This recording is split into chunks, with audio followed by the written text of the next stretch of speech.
Hello, everyone. And now, one of my favorite franchises is definitely the Ninja Gaiden franchise. And one of my favorite things about these games, other than the gameplay, is definitely the boss fights. Now, this video has taken a while to make, but today I want to talk about my favorite boss fights from Ninja Gaiden Black 2 and 3. So let's go ahead and get started on my top 10 favorite Ninja Gaiden bosses. Now, at number 10 is my third favorite boss fight in Ninja Gaiden 3, and that's being the Goddess. I honestly really like this fight because not only is this level awesome, but having a boss fight where she changes her arms and how she fights while you are fighting her, it's just really cool. And while you're fighting her, and you cut off her arms and she changes it into something else, and that's just really neat because you have to kind of adapt to like what she has and all that. I also love how this boss is not only created, but I also love the ending part where you have to escape. Just running out of the base while everything's exploding is just so awesome. Now, if you told me you would have an entire level in New York City, and the boss fight would be on top of the Statue of Liberty in a Ninja Gaiden game, I would have probably called you a little crazy. However, that is exactly what happens in Ninja Gaiden 2, and not only is this one of the best levels in Ninja Gaiden 2, but Alexis is one of my favorite boss fights in all of Ninja Gaiden 2. Alexis being one of the first main fiends that you have to fight in this game, having an entire fight on the Statue of Liberty, and him making his own arena in order to do that just makes his fight so amazing. And his lightning attacks that he shoots at you is just awesome. Also, all the Xbox Easter eggs that are in this level are just awesome, and I love them.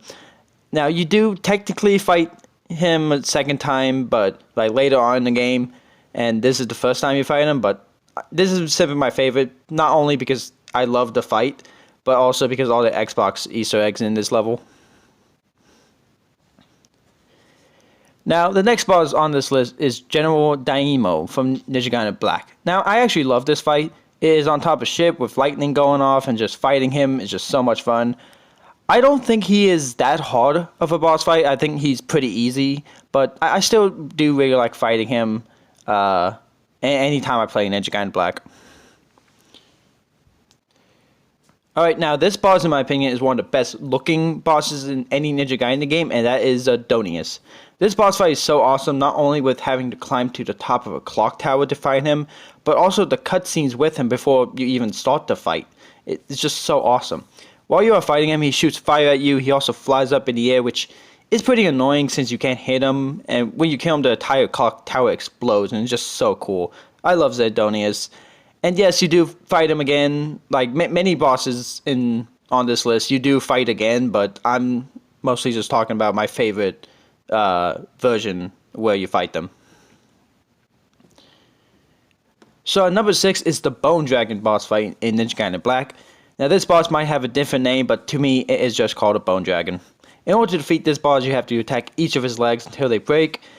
It's not that hard, however the tail is extremely annoying and can kill you, and has killed me many times. The boss itself is it's like not that hard, but the tail can just get you killed so much just because how much damage it does.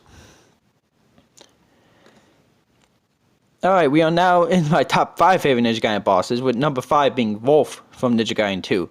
Not only is his boss fight really fun and really good, but also the entire location and level where he is one of my favorite ever. Is one of my favorite locations ever in Ninja Gaiden.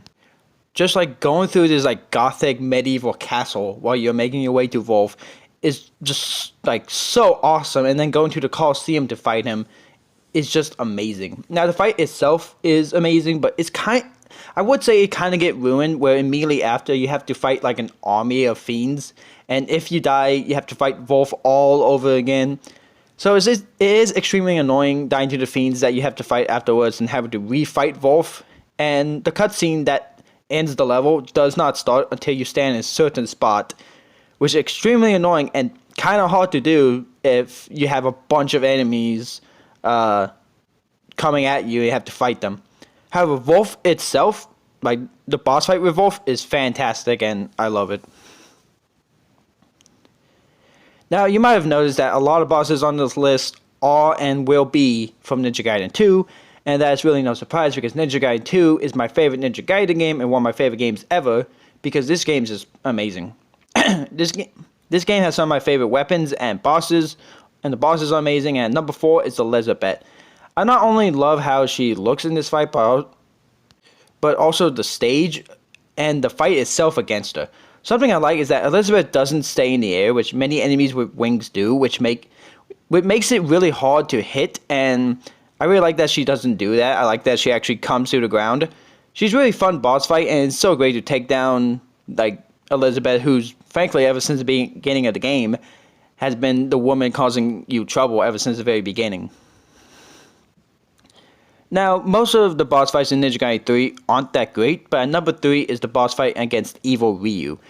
Now, I honestly love this entire fight, and fighting Evil Wiiu at the end makes this fight even better, and the entire level before it is just amazing, one of my favorites, really.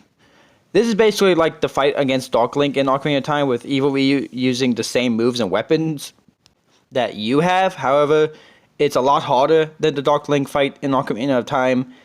So, and it's so satisfying once you actually defeat both his first form and second form. But I will have to say that the hitbox during the second form can mess up, and it can cause him to hit you even though he shouldn't have. Now, I feel like this will surprise some people, but I honestly love the boss fight against Regnant of the Mask, especially the first fight against him. You do technically fight him 4 times, and I honestly love all the fights except the last one, and just the last one. Now, I won't spoil what the plot twist that happens with this character is. However, I will say the plot twist and the last time you fight him kind of ruined his character a little bit. But he's still one of my favorite characters and one of my favorite bosses in Ninja Gaiden 3. I just love how he acts and kind of just how lighthearted he is throughout Ninja Gaiden 3. It's a nice... it's nice to have a very lighthearted character such as him in a game like Ninja Gaiden. Now, number 1 is Genshin from Ninja Gaiden 2. Now, you do fight him many times in Ninja Gaiden 2, and they are all awesome. But my favorite is when you fight him at the volcano, just because how everything looks when you're fighting him. Lava all over the place, a volcano in the background. The battlefield is just so awesome when you fight him. Also, I love that in Ninja Gaiden 3 we can actually use Genshin's sword, and it's one of the best things ever because being able to use his sword was one of the coolest things ever, and being able to use it is just so awesome and all that. And I also love how Genshin looks and just how he fights as well. Genshin is definitely the best boss fight in Ninja Gaiden 2, and my favorite boss fight in all of Ninja Gaiden. And frankly, there's no competition. Like, Genshin is so awesome, and I also love just the motive behind him and all that. Like, he's not just very evil, he's doing it for an actual purpose. And that's what I love about his fight.